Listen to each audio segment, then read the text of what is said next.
As I've said many times, a win is a win, a loss is a loss. There is no in between. There is no gray matter in gambling. But some losses are certainly more painful than others, even though you may only lose the same amount of money.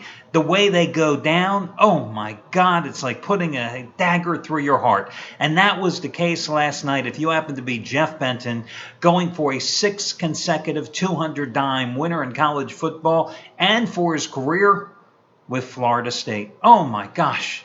Did you guys watch the end of that game? I mean, Florida State was just going up and down the field. Both teams were going up and down the field against each other. Neither defense had a clue last night. Nobody could stop each other, and it made for a very entertaining game.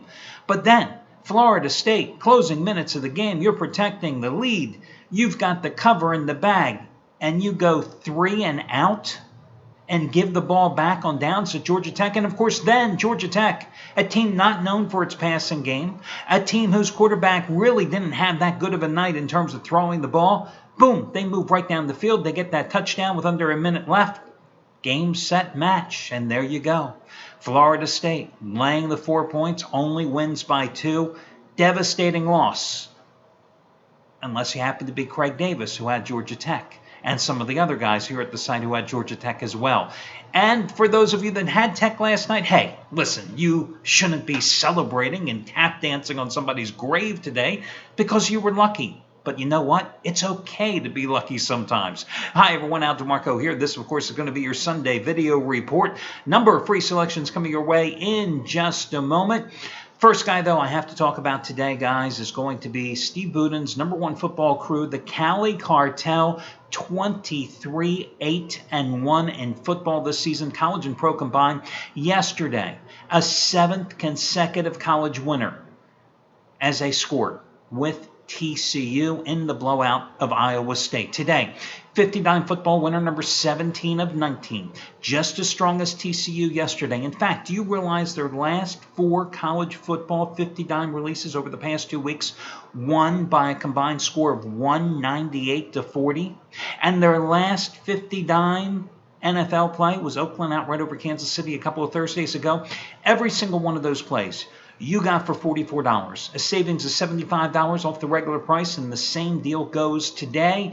It's their 2014 Road Lock of the Year. It goes at 1 o'clock Eastern Time. 50-dime football winner number 17 out of 19 from Steve Buden's Cali Cartel. And again, their record on the season, 23-8-1.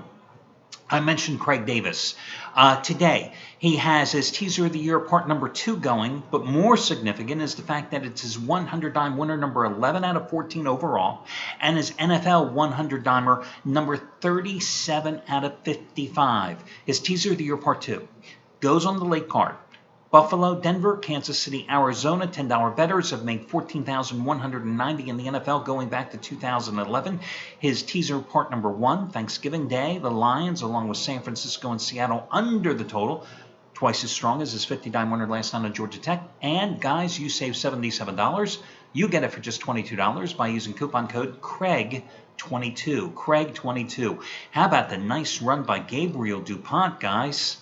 Over the last 3 days, 100-dime winners, all cashing in. Cowboys over Chicago on Thursday. You paid $34, saved $75. Oregon over Arizona on Friday. You paid $34, saved $75. Yesterday, Baylor over Kansas State. You paid $29, saved $80. Today, again, Gabriel DuPont's biggest NFL play of the season. In fact, his 100-dime NFL winner number 5 out of 6. His 100-dime major wager winner number 4 in a row the past 4 days. And again, just like yesterday's winner on Baylor, you get his Tampa Bay Detroit winner for $29 because you save $80 off the regular price by using coupon code 4ROW. 4ROW. Hey, it's not great English, but you know, it works for a coupon. 4, the number 4, and row, R-O-W, 4ROW. Listen, all your other coupons, all your other discounts over on the homepage, and if you ever have any questions, you can always contact customer service.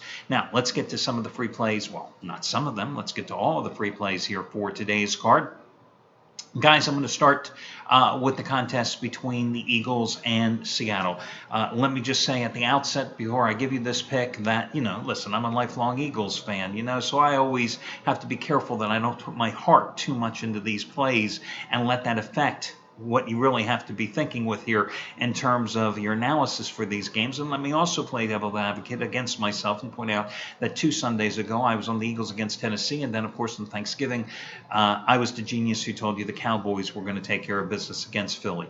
Listen, Philadelphia today at home against Seattle. I know Seattle has played well here lately.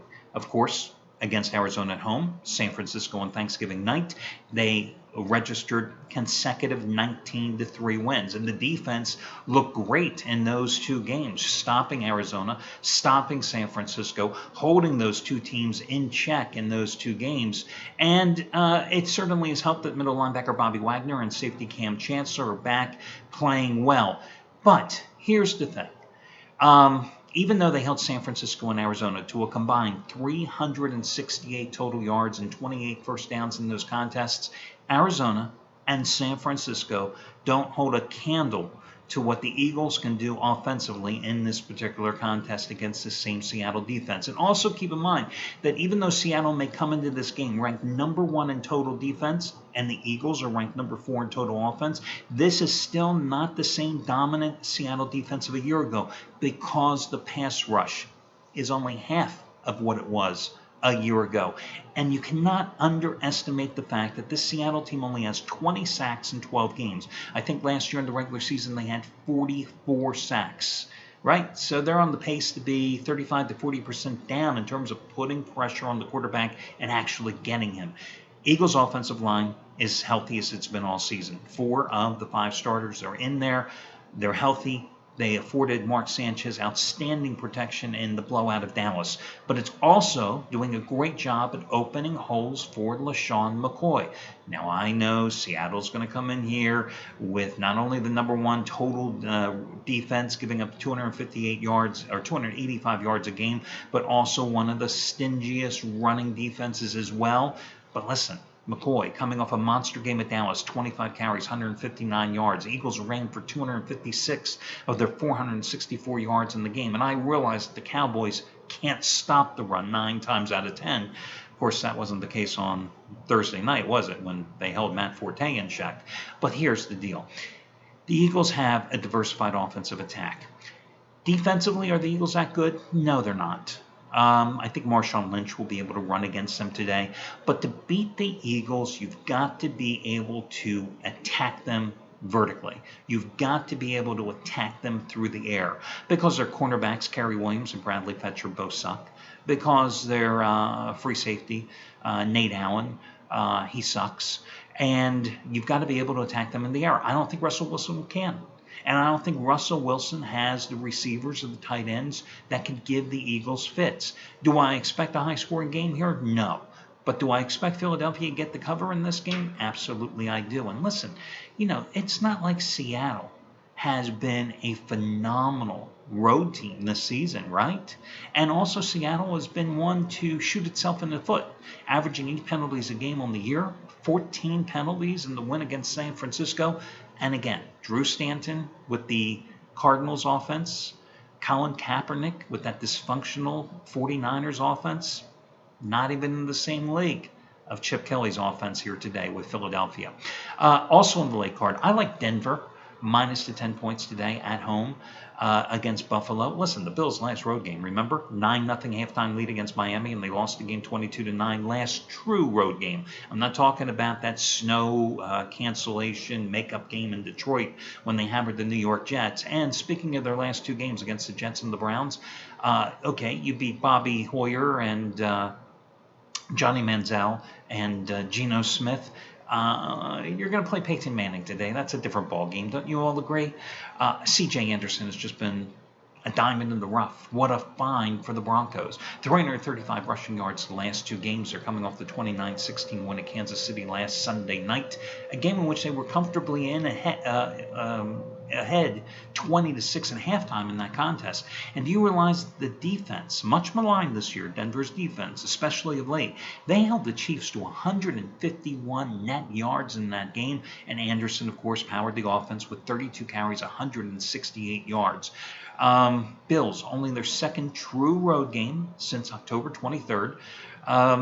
Broncos have scored at least 31 points in every home game but one. and I like them in this particular spot. Listen, the Bills also struggling in terms of third down conversions. 2 for 15 on third downs against the Cleveland Browns. 36.3% third down conversions on the season. That's 26th in the league among 32 teams. They only have 205 total first downs on the year, 30th in the league.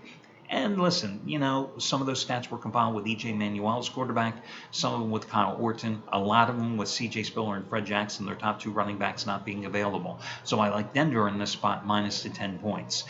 Your other free selection, guys, I'm going to go with the St. Louis Rams. Went back and forth on this one, but I do like the way the Rams are playing here. They returned home following a tough 3-point loss to the San Diego Chargers in their last road game. And what did they do last Sunday? Just absolutely destroyed the Oakland Raiders, who were coming off the home upset of Kansas City, taking a 38-0 halftime lead and cruising 52-0.